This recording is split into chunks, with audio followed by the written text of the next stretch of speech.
Welcome to a bonus episode of the Capes and Tights podcast right here on capesandtights.com. I'm your host, Justin Soderberg, back for another episode. She came on episode 14 to talk about the show she was running, Why the Last Man. But Eliza Clark returns today to talk about the WGA strike, the Writers Guild of America strike currently going on right now. They're fighting for a better contract in their lives with these studios. So check out this episode. But before we do, make sure you remember entertainmentcommunity.org is a place that you can donate to these people who need your help in the world of writing, the fringe people, the people around assistance, all those things. We talk about it on this episode, but entertainmentcommunity.org is the website if you so choose to donate money today. This is a bonus episode featuring Eliza Clark, writer, showrunner, all such things of shows like Rubicon, The Killing, Animal Kingdom, Why the Last Man, and more right here on the Capes and Tights podcast on capesandtights.com. Enjoy, everyone.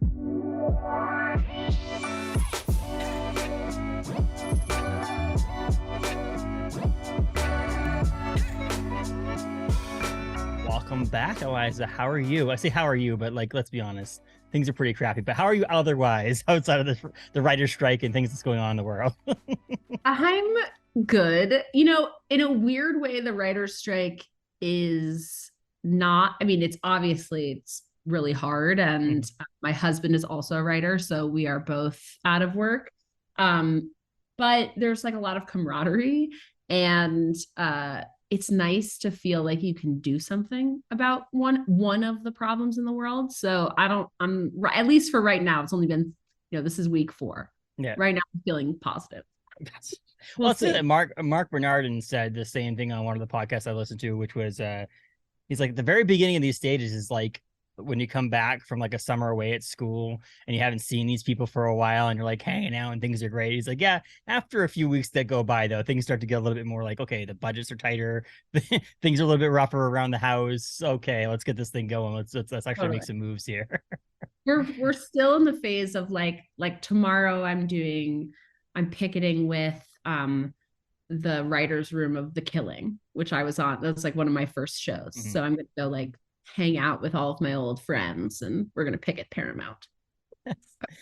So yeah, I guess we can start here. So Eliza, you're a writer, obviously, like you said, your husband's a writer as well. And you're a member of, I'm guessing, WGA West, or are you a member of East? West? Yeah, they're basically the same thing, just different sides, yes. And so on. But can you give me a little bit of an example, just a quick rundown on why the Writers Guild is striking right now, just in your words? Sure. Yeah. There's a number of existential threats to the business. I think the biggest one is that these companies are trying to do away with the career of writer and make it into a gig economy. So they're trying to, it boils down to any labor struggle. They want more work for less money and less time. That's the basic premise. Any other, basically, this entire country, that's capitalism is bullshit. But it's the system we live under. So I have to, agree to be a part of it. But so that's the basic premise is they want more work for less time and less money.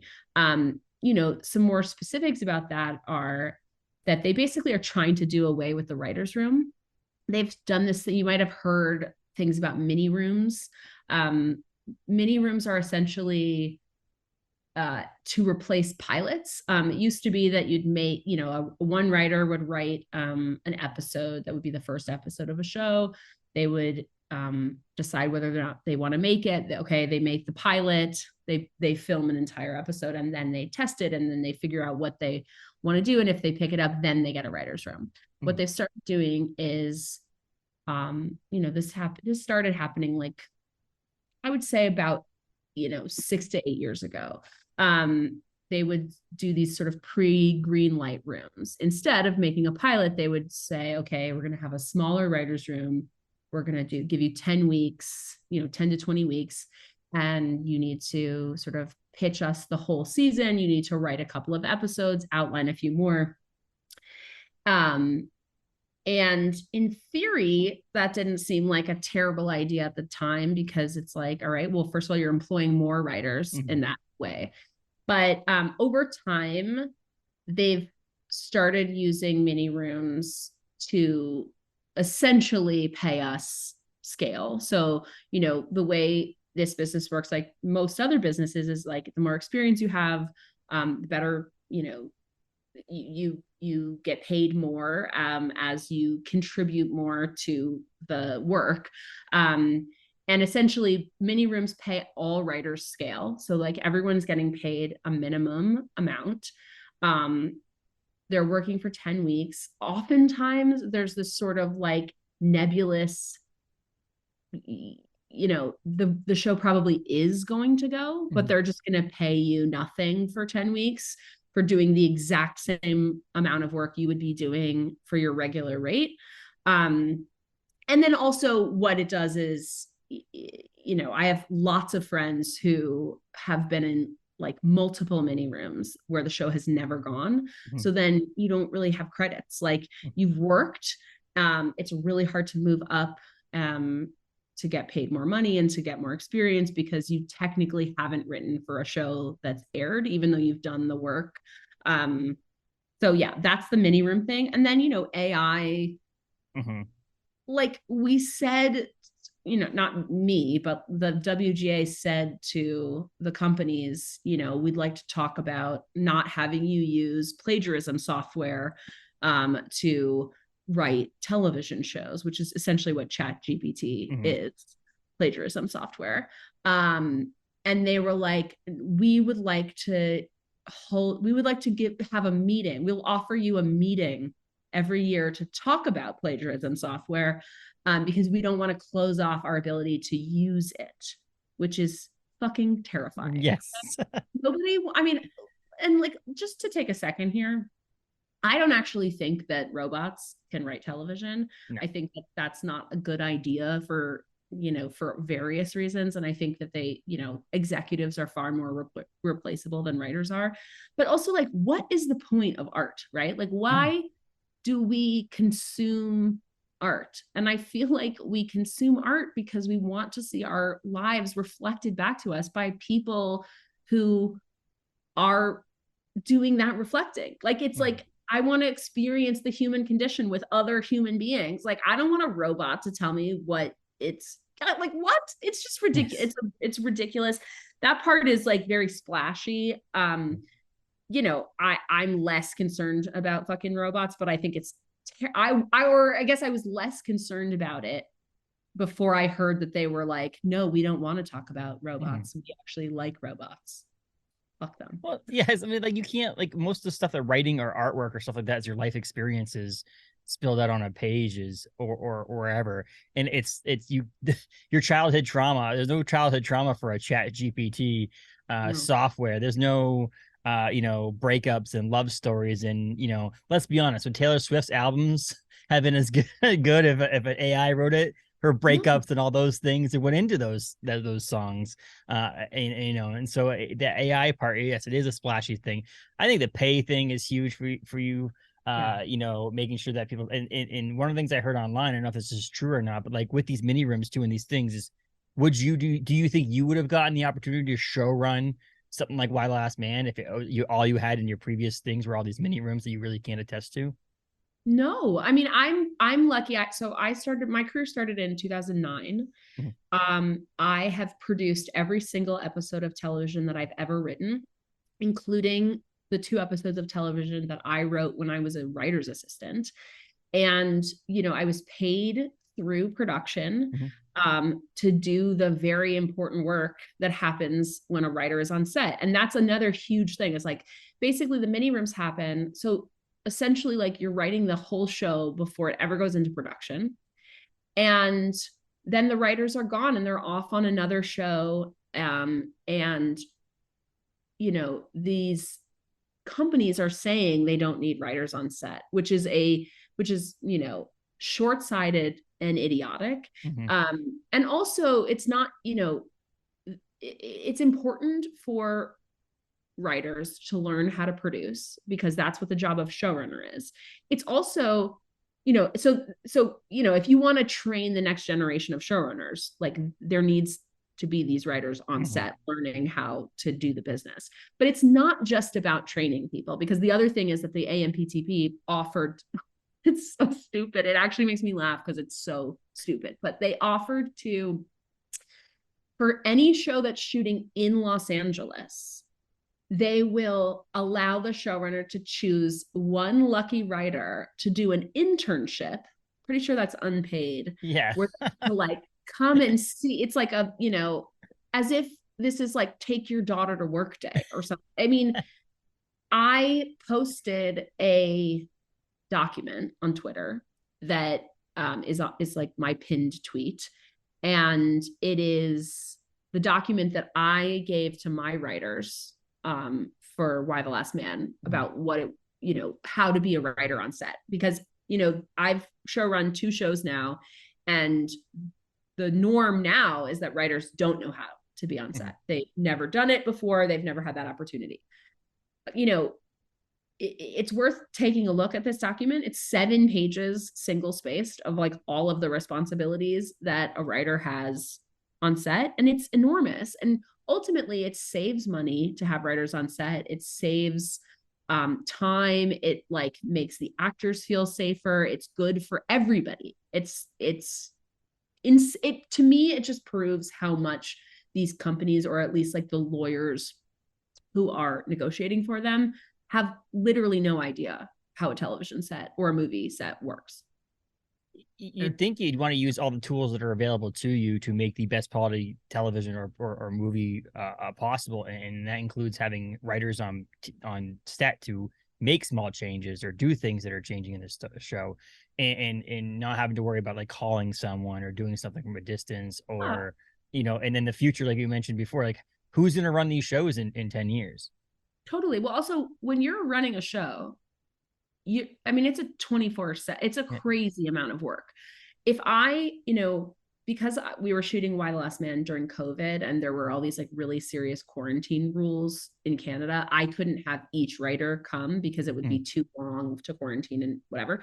So I made them give me one writer. So one of my writers, Katie Edgerton, and her husband moved to Toronto for 6 months to be with me up there and to be on set. And like, she was doing an insane amount of work. And so was I, every single day. I mean, like, I couldn't have done it without her.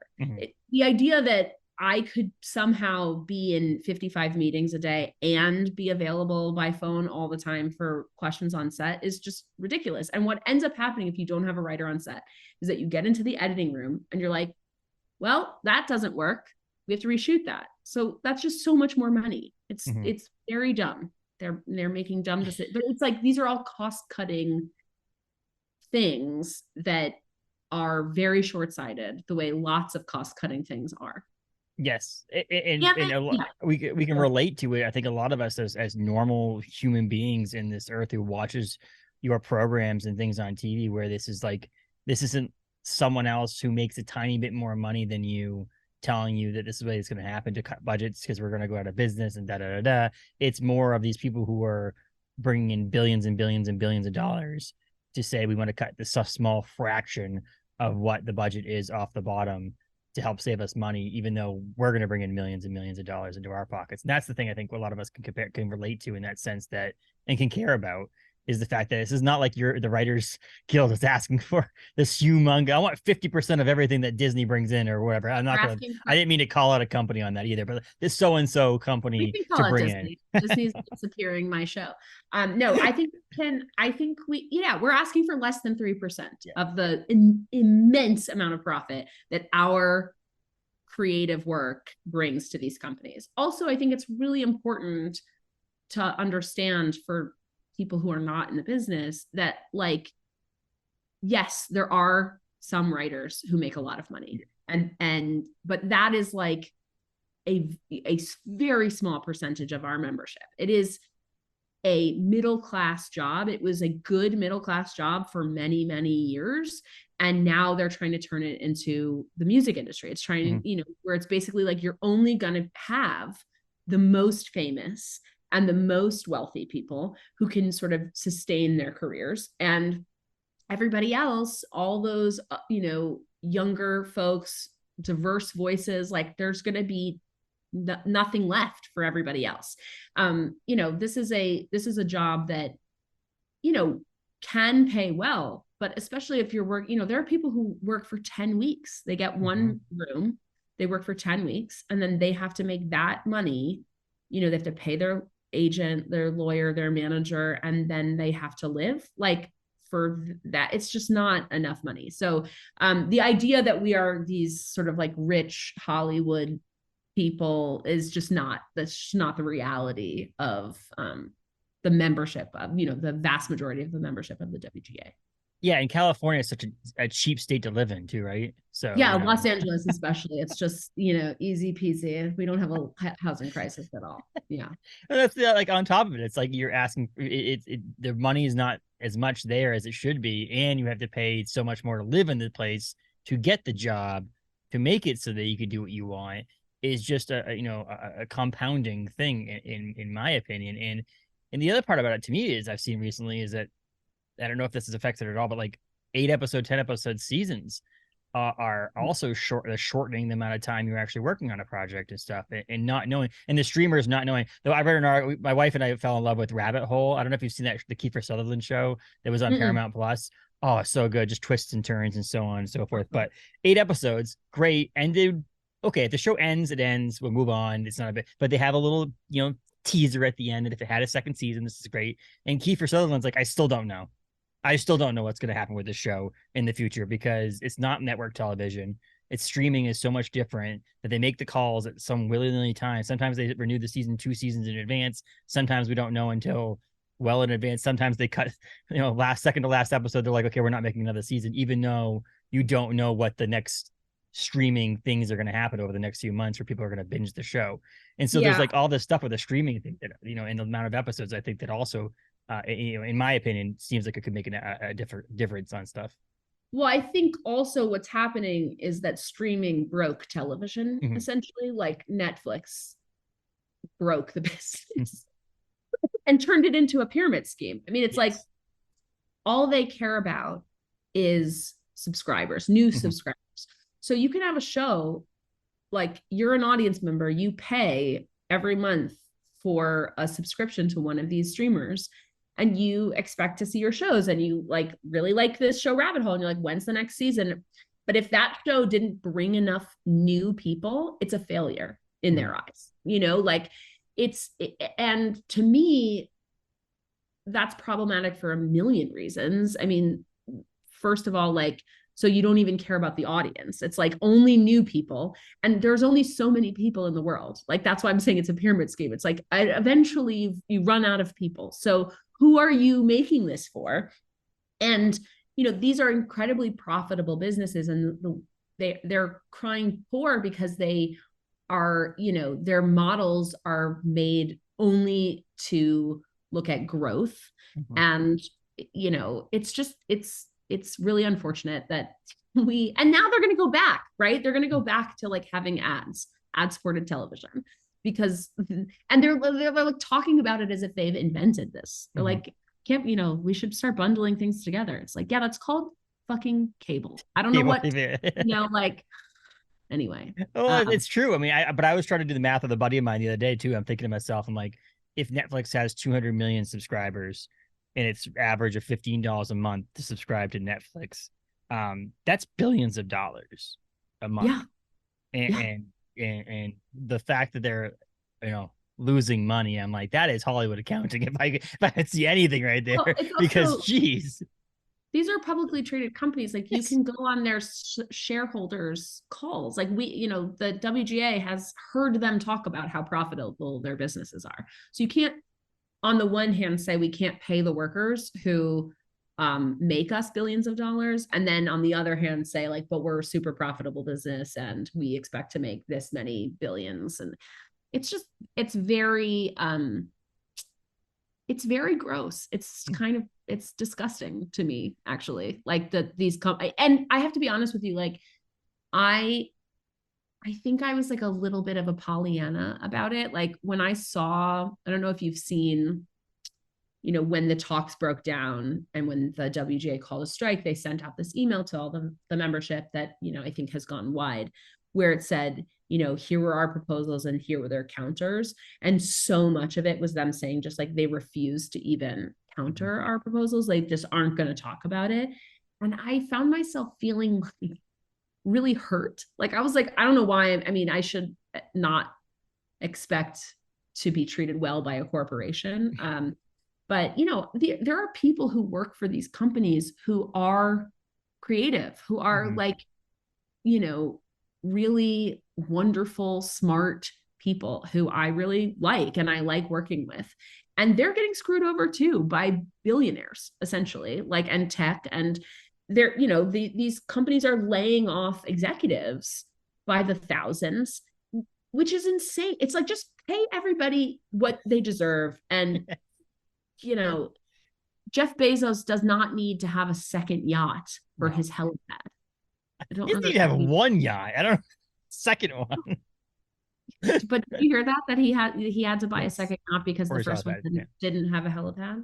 I mean, can you imagine not having a helipad on your yacht? It's like, and this is me also saying to people, like, I hate when I have this conversation with people. I'm like, it's not that I don't wish success on people. That's not what I'm getting at. There's just a point where someone else has to suffer to continue your wealthiness, or your success is a little bit different. And you wouldn't be where you are if it wasn't for the people who work below you or with you, or, at your company, and these writers and things like that. So like the reason why Netflix got to where it was now was not DVDs. I'm sorry to say, DVDs was a part of it, but when they started streaming is when they become this humongously billion-dollar company.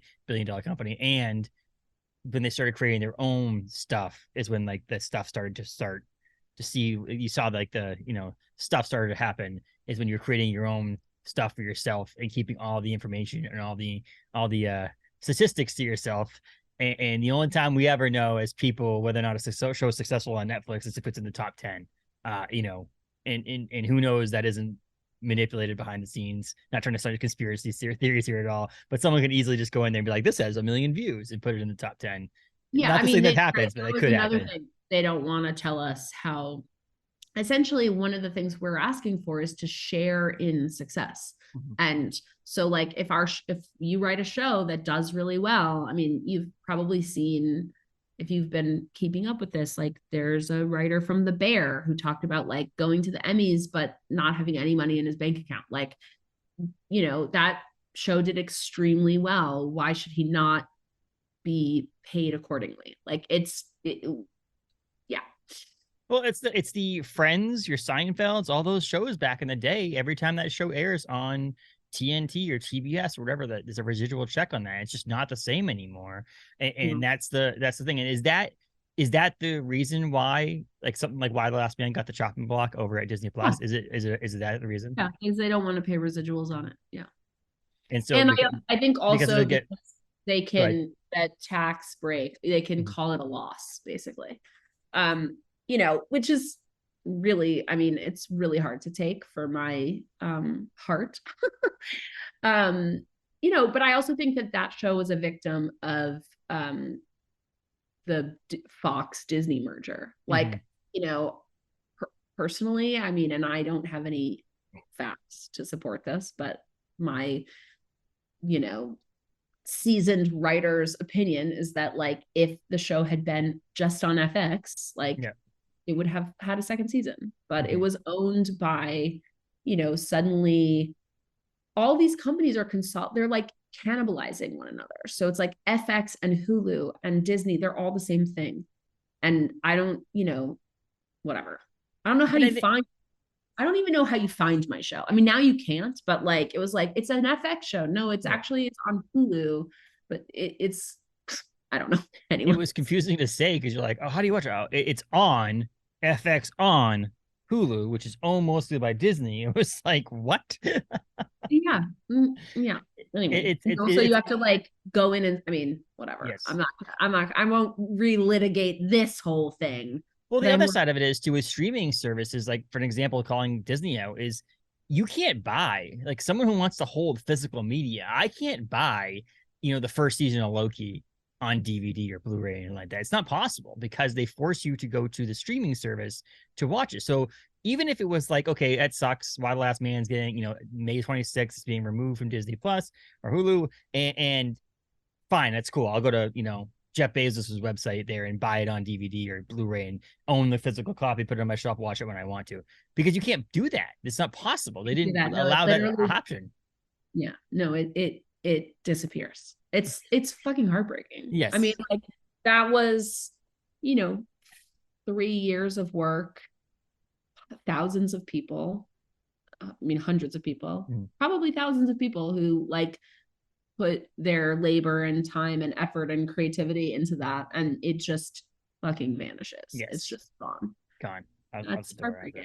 It is heartbreaking, and that's the, but there's also those people out there who work years and years and years on something that never ends up getting made too. So the benefit is you were able to make the show. Okay, you know what? Sure. I mean, listen, I keep thinking I'm still incredibly proud of that show. I love the people I worked with.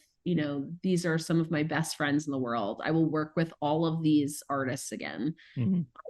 It was a good experience for me. And I'm super proud of the work we did. I think it's a great show. I think it's a wonderful show. So I'll give you that credit. It also made me read the comic book over again. Yeah, exactly. There you go. So, I mean, that's one of those benefits in that. But so this strike, and this is one of those things too, I think some people on the fringe might not know it or understand, is this is not the writers like alone in this, by the sense that the directors have a guild, the producers have a guild, and so on and so forth. And they always negotiate and stuff like that too. I think a lot of people just look at it as, what the hell's wrong with the writers? Because I feel like you guys are the ones getting screwed over the most often, because the last time there was a big stoppage was 2007, 2008. Our leadership is incredible. We have, I mean, I think we have the best union in Hollywood. And we have an incredibly communicative, group of people who are making or doing these negotiations. We have our leadership is really good. So one of the reasons why it's always the writers is because we are the most bullish. I mean, we are of the DGA, SAG, and WGA. We are the ones who fight. We're also, a smaller union. We're 11 to 13,000 people. Yeah. I don't know exactly what it is, but something like that. Where SAG, which is the actors, is 200,000 people. So that's a little harder to organize. But I think the AMPTP did not account for what has changed in our culture between 2007 and now. I mean, I think in 2007 there was no social media. Really. I mean, there was also I think people, SAG and the DGA were not very willing. I think that IATSE, which is like the crew and the Teamsters, like it was just the unions were much more isolated and divided. Right now, we have unprecedented support from the other unions, and we are going to fight like fucking hell for those unions when their time comes. I think the Teamsters and IATSE, they need new contracts. Theirs comes up in a year, and like they deserve big changes. Like big changes need to happen in this industry. And we'll see what happens with DGA and SAG. I don't know whether they'll, who knows? I mean, I think that SAG calling for a strike authorization vote is huge, and they should strike. They're being turned into gig workers as well. It's like impossible to be a working actor. And they're getting, it's the same stuff as us. And like the AI thing is like a way bigger deal, I think, for an actor. And for directors. I mean, I just truly like the robot takeover of art I saw a really amazing tweet that was like, can some of the robots like clean the plastic out of the ocean, or do they all have to be writers? Like, do you know what I mean? Like, let's use technology for things to make the world better. Like, human beings should get to make art. That's like actually one of the joys of life anyway. Well, speaking of your writers, your actors, directors, haven't we seen enough movies and things and TV shows where AI goes wrong too? Let's be honest, people. I saw a Washington Post article over the weekend that said in Germany, a robot grabbed a man and killed him, like on a factory line. And in the article, it said like it seemed like there was user error, like that he got in the way or something. Like it wasn't like a murderous robot, but still like a fucking person was killed. I mean, listen, if my garage door closes on me, it stops because there's something in the way. So we can teach these AI things specifically not to kill something because it's in its way. That'd be great. Let's maybe not try to like replace humanity, right? Yes. Like we're at a critical moment where we can, really do our best not to invite the robot apocalypse. And let's not do art. Art is, again, it's emotional. There's human being connections to it. It's something that, like, from the inception of the TV show, that, like, say my wife and I are watching to the time we're sitting on the couch watching it together, it's an experience that humans, experience with other human beings or talk about it or things like that. So like there's this whole human connection to the whole thing in the first place, and it does go down to It might be the thing that makes us human. Mm-hmm. I mean, come on. Let's not. And so you just want your fair shot at this too. And some people might think that because there's so many places now to put TV shows and movies and things like that, that's a benefit. But it seems like it's more of a disadvantage a lot of times to the success of these writers, directors, and producers and things like that in the future. Does that seem correct too? Like having so many different places for things to go? Well, I mean, also though, those places are all consolidating and eating each other. Like I actually don't know if that feels true anymore. Like that there was a moment where it felt like you could sell to all these places, and now it feels like, we're going back to a place where there are like 5 or 6 big companies and they own everything. And I just don't think that's good. I don't think that's good. I don't think it's good for like 5 billionaires to own an entire industry. And I also don't think it's good to make this into a gig economy where only people who have family money can like go into writing. It's that, I mean, don't you want to see stories written by people who didn't all grow up wealthy, who aren't like rich enough that their parents can help them for the 10 years it takes to break into the business and like can support them when they only work for 10 weeks out of a year. Like that's it's not what I want to watch. I want to watch shows by diverse voices and not just a bunch of people who, I mean, not, listen. And I think it's telling that, when people do have money or whatever, like generational wealth, what they go into is like the arts, because that's what people, like you want to express yourself. I'm not begrudging somebody their family money, but let's make it not just people with, nepo babies. Let's make it a business that, can sustain many different kinds of people. Exactly. That's what it used to be, and or at least like that's what we have been trying to make it, because it wasn't a very diverse business for a long time, but it was a sustainable career, middle-class career. And we've made some inroads in terms of like opening the business up to people who are not all like Harvard graduates who have $1 zillion, and we're taking major steps back. The AMPTP is putting us in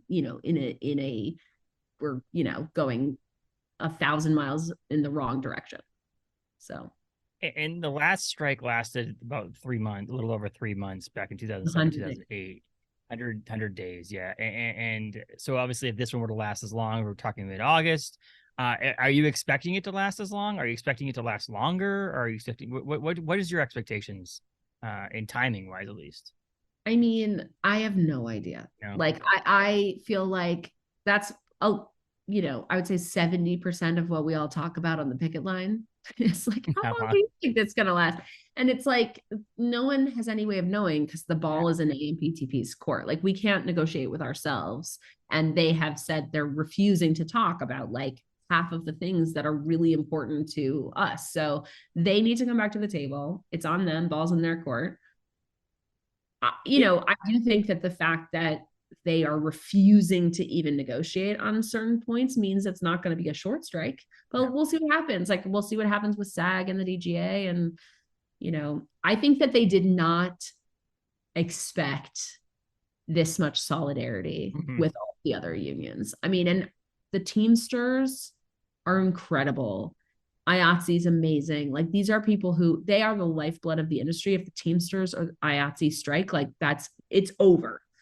So their support for us is enormous, and that wasn't really there in 2007. So I think, like, it's a different world. I think people are more radical too. People have, like, woken up to the ways in which corporations are trying to destroy us. Did I read online somewhere or listen on the radio or something like that the beginning stages that, like, you can studios and these bigger companies can, like, cancel overall deals after a certain period of your strike, and that's why like maybe it will take at least a month because they'll wait for this to happen so they can save some money on some of these overall deals and stuff like that. Is that true? Or I mean, they've already started canceling overall deals. Yeah. I just didn't know, like, there is probably this time between your strike and an actual communication back from them to the point where they're like, oh, we're just going to use this opportunity to purge some stuff and save some money and then come back to the table, which is also selfish on their part as well. But I mean, it's sort of, it feels illogical to me though, because it is a business of relationships. And, these companies have not done a good job of, like, they've not won the PR battle here. They're not even trying to. And I feel like, companies that position themselves as places where art happens, like, this does not look good for Apple. You know what I mean? This doesn't look good for any of these companies. Like, you don't pay the artists who make the things that you get celebrated for and that you get billions of dollars for. Like, that's not cool. Like, and I don't think people think that's cool. So I whatever. I mean, they're trying to, I also read something online that said that also, like, the places like Amazon and Apple aren't really going to care how long this lasts because it's not their number one financial intake is their streaming services. It's the other stuff they sell that sells a lot more, makes a lot more money for them. So they're like, if we have a little bit of a loss for a little while, we're going to deal with it. We're making money over here anyway. Whereas other places, your Netflixes, your other stuff like that, that's where they're making their money. They're the ones that are like Paramount or Sony or I mean, I think that there are companies. I wouldn't be surprised if the AMPTP stops negotiating as a collective. Like, that if this, that maybe the strike lasts a really long time, but not for all the companies. You know what I mean? We'll see what happens. I have no insider knowledge about that, but it does not make sense to me that Paramount would have the same needs as Amazon. Like, that you're right. I mean, it's like some of these people are legacy Hollywood media companies. They only make film and television. And then there's other companies that are sending, sponges to your house in 24 hours or less. Like, that's just a different vibe. Yes. Well, like Amazon, one of their number one things is server space, like Amazon Web Services. So, like, maybe they're negotiating in their sense for the space that these shows are being stored on their servers. But otherwise, yes, they're really worried about getting your golf balls to you in time for golf season. But yeah, so when you guys are out there striking, you guys can strike on the golf course. No, I'm kidding. So those of us who are not obviously members of the WGA and part of actual Hollywood or the industry, how can someone like that's just listening to this episode or watching this episode, how can they support the WGA and what you guys are doing? Well, you can donate to the Entertainment Community Fund, which is and it is a way to help out members of the community, not just writers. It's like it's support staff, assistance for crew members, people who are out of work because of the strike. We don't take lightly that we are causing financial hardship for our fellow workers. And we wouldn't be doing it if we didn't think it was an existential crisis. But so yeah, so donate to the Entertainment Community Fund. I think it's not a bad idea to come out and picket with us. Like I've been out there with lots of people who are, from other unions or just people who like want to support. It's a great way to meet writers of your favorite shows. And I mean, get the word out. I think like that's what we can do. And right now we're picketing. Hopefully the AMPTP will come back to the table soon and we can get back to like making good content. I hate the content. Making content. Yes, content exactly. It's hard because I'm always like I'm like talking about Marvel TV versus Marvel movies, and like, what do you call it? Projects? Do you call it what do you call the combining of the two of the media? I don't know, but like, yeah, content is not great because content sounds less artistic than what it actually content is what they think of it as, like it's like, and really not they like the day-to-day people. I'm talking about like the money counters, because that's different from the executives who are like working on the shows, who want them to be good, who, if I were working for one of these companies, I think it would really fucking bum me out that it's like, we don't want to pay the writers like to make good stuff. We don't want writers on set. That doesn't make any sense. Like we want, these people get into these jobs because they want to be creative too. And they are creative. And they're being told by people who know nothing about television and only know about money that they just have to cut costs. And, it's just not, it's not smart. It's not smart. And it's not, they're not thinking it all the way through. So. Yes. Does your leadership of this, of the guild have like a set in place? Like, okay, we strike, and then if it lasts this long, we're going to do this. If it lasts this long, we're going to do this. Like, not public things, but like, is there like a plan of attack, or is it just like strike now and we'll figure out things as they go along? They definitely have a plan of attack. I don't, it's like they don't communicate all of that to all of the membership, but they're very communicative. Like I get emails from the WGA all the time. You have people you can talk to at every picket line. Like there's a person who's from the negotiating committee or a WGA captain who has information. And, there's a rally on Friday. So I think, they definitely have moves that but the thing is, like, really right now, we're just waiting for the AMPTP to come back to the table. And there's some amount of money that they're willing to lose. And when they get past that, they're going to have to come back and talk to us. And the repercussions long-term for movies and TV and things like that isn't usually felt right away, right? I mean, it's not like we're feeling this as much immediately. It's not like someone's gonna be watching TV and their favorite show is just not going to be right there anymore because they're striking. This is like the stuff that's being written and created for the next seasons and things like that. Is that correct? Yeah, I mean, I think you'll start to feel it in the fall. Okay. And like a lot of these companies have been like, we have a strike-proof fall. And if you look at like their fall schedules, it's like reality show, rerun of Abbott Elementary. Like, it's yeah. I mean, I think that you will start to feel it. And also, one of the hardest things for a showrunner or for people who make TV is like, a lot of showrunners, most of our showrunners have walked away, like there's a way in which they're trying to make the companies will say that being a showrunner is different from being a writer, that like you also have duties to produce.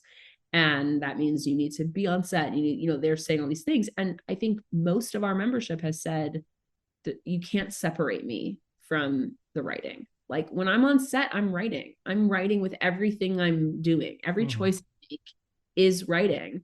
And, you can't.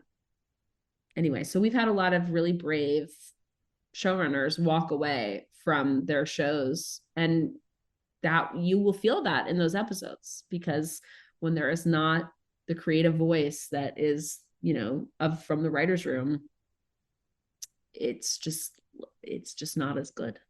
Yes. When I've heard other people like all like sets in general, just entire things or just the entire team has walked away too, or taken a pause or said we're not going to work on this either. I mean, I don't know if it was true or not, but the Duffer Brothers were saying something about the next season, the final season of Stranger Things is going to be delayed because of this, because they're just like, we're writers first. Like we created this show and we wrote this show, but we're obviously higher up now, but we're writers first, and that's where it comes down to. And that's like people, there's a lot of showrunners who've been doing that, and it's that's a tough thing to do, to walk away from your show, but it's the right thing to do, and it's ultimately hopefully going to mean that the strike ends quicker. Yes, I hope so too. I mean, tell you what, I love my TV and I love good TV, and that's why these things I start to pay attention to a little bit. I almost pay attention to this more than things I probably should pay attention to that are more direct impact into my life. But I do feel that it's just, you're human beings, and I think that sometimes people don't treat you like, they don't treat you like human beings. Your favorite show in the entire world had a writer's room or writer's team who made that show, and so we should care about those people just as much as the people you see on TV. I go to Comic Cons quite often. I help run one here in Maine, and all you see in the people are the people who acted in it. I don't see you, Eliza, at a table signing autographs for writing or show running while Last Man. And yet I should be. I'm sure people would just be round the block to get one. No, I'm just kidding. Which is funny. I mean, some of those panels, I'd almost rather listen to you talk at a panel than the person. I mean, your actors and actresses who were in Why the Last Man were amazing, but I'd rather have you with them than just them, in my opinion. So yeah, I mean, I think that it's also important to know that like this is happening across this industry. It's happening to actors, it's happening to directors, it's happening to crew big time, and to the, to everybody. Like these corporations are making billions of dollars off of our creative labor, and they are trying to pay us nothing so that, it'll turn into a gig economy, and some people will be okay and most people won't. And I feel like it's important that we protect this business that is also a major art form for humanity. Like, I mean, not to be crazy, but it's like, I think that the WGA is going to save this fucking business from itself. Like, robots are coming for all of us. All right. Let's not wait a year to have a conversation about it. Let's not wait when it's too late to have a conversation about why it's too late. Yeah, well, we're all being like strangled by a robot who's like, I'm writing Succession now, or whatever. Yes. Like, no. But yeah, I mean, so it's a, I don't know, it's a tough time to be in. It's one of those things that you probably knew at some point in your writing career you'd be in this situation at some point, because it's just the way things flow.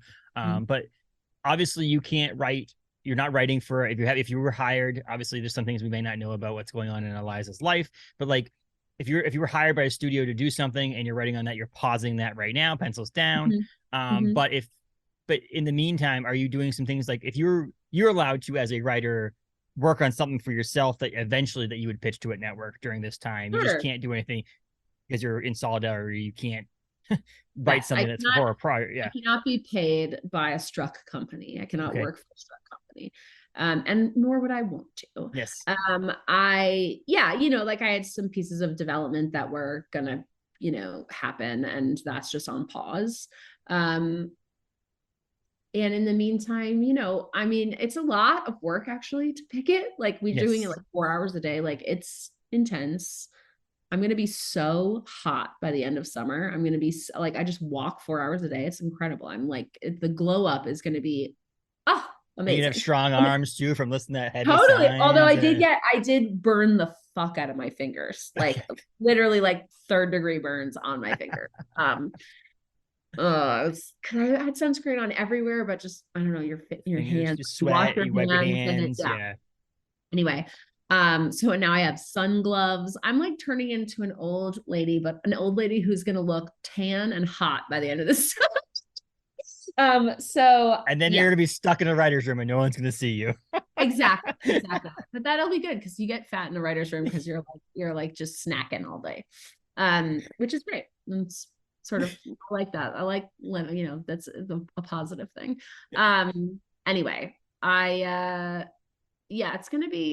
we're just sort of in it for the long haul and Okay. trying to, I may try to write some stuff for myself, but I'm also like, it's a lot of like brain space too, Mhm. emotional space to just sort of like get through it. So Yeah, absolutely. And I heard other people who like are people who are fringe. They work in TV, but they also work in comics or books or are working on those projects. And this is an opportunity for me. I'll pick it a couple hours a day, then I'll go home and I'll write some stuff in the comic book world or in the novelization world or whatever, so that they can get some work done and hopefully get paid, but not know that it's not coming from studios themselves, which is I mean, keeping busy. the other form of writing that I do professionally is playwriting, which is Yes. not the most lucrative of professions. It is one of my favorites, but I don't know that that's going to really pay my bills. Yeah, But it's you all right. obviously not new like immediately, but you as a family have, I'm guessing, planned a little bit for what potentially could have happened, and you guys are going to be okay, hopefully, during this time. I'm We'll be guessing. okay, for now. So we'll Yeah. see. It's like there's at some point Yes. it becomes hard for everybody. But yeah, no, we're okay. We're doing fine. It's like it's a little weird to have both, Yes. mom and dad are home all the time. We took our daughter to some pickets last week. We Yeah. took her to the Newsies picket. There was a Newsies picket. It was amazing. That's She awesome. was like, it's too hot and I need to go. And I was like, I know, it is hot. It is hot. We're All doing these this. writers with kids are going to just start sending their kids to the studios in like to like bug the shit out of them and say, "See, we need to get back to work." Yeah. I let my daughter make a picket sign for me and she wrote like, we all love TV. We don't want it to be broken. I was like, I agree. Yes, please. Oh, this is for the future. This is for them. This is my 2-year-old son. This is for them and the future. In maybe he wants to be a writer at some point. Hopefully, to be a livable wage by the time he's he's writing there for TV and movies and stuff like that. But I really appreciate. So, is there anything else that you want to tell people about this strike or about the Writers Guild or anything like that before we say goodbye? I think I said it all. I mean, Good. donate to the entertainment Mm-hmm. community. Which is entertainmentcommunity.org. I looked it up. Okay, great. Amazing. Yeah. And I think, if you're interested in reading this document that I wrote, I think my Twitter handle is the Eliza Clark. It is. And it is. Okay, good. I was like, I don't actually know. And That's what I'm here for. it's a Google document and it's worth reading, I think, to sort of get a sense of what we do on a set and why we're necessary. Because all of the shows that you love that you think are like the best shows on television, I promise you, it's because the writing is good. And it's because there's writers on set and writers who are committed to the show and who grow with the show. And yeah, so. And depending on when I get time to edit this and post it, it's between now and Thursday, which means Friday is the day that Why the Last Man gets pulled off of Disney Plus. I think people should just binge stream it over and over and over again to say like, see, this is a big mistake on why you didn't Exactly get. right. Obviously, pay Yes. attention to it. It's a great show. That's the reason. Number one reason why you should watch it. But number two is just show them how many people want to watch this show still. Totally. Just turn it like the minute you listen to this podcast, just go to Hulu. You're gonna have to search it because it's buried Yep. in that platform. Yep. Search it, find it, just put it on, kick All your back. TVs in all your house and watch one of them. But I have all the other TVs just playing it. Yes. Yes. But otherwise, you also have a number of things too out there as well. So you can check those out. I'll mention those at the beginning when I do a little intro about you. So, but yeah, you're at the Eliza Clark on Twitter and Eliza Clark W on Instagram. If anybody wants to follow you on Instagram, I don't know if you want people to or not, but no, I think you should and can. Is and it if you want to Eliza? Yes, or learn Eliza more about Eliza Clark and the Why the Last Man show, we did episode 14 on this podcast almost 100 episodes ago. In October of 2021, we talked about Why the Last Man on that show. So, yeah. Right. We support you here. fewer F-bombs. Who knows? Maybe I didn't. I think you probably did. I don't care. Hey, it's emotional time right now. Okay. It's emotional. It's emotional. Anyway. All right. But we're big supporters of the WGA and what you guys are doing, as well as yourself, Eliza. I'm looking forward to more stuff coming from you in the future. But and maybe one time we'll talk more fun stuff instead of your show getting removed from TV and you not working right now. Maybe that's the future. Yeah, there will be. That's a future I can believe in. Yeah. But we really appreciate it. Hopefully people learn some stuff about the strike, and if not, you can just definitely look into it. It's worth paying attention to, people. And entertainmentcommunity.org is where you can donate some money to the various people that could use your help during this strike. But yeah, I appreciate it. Thank you so much, Eliza, for taking some time out of your day to come on here. Until next time, we'll see you. Okay. Thank you.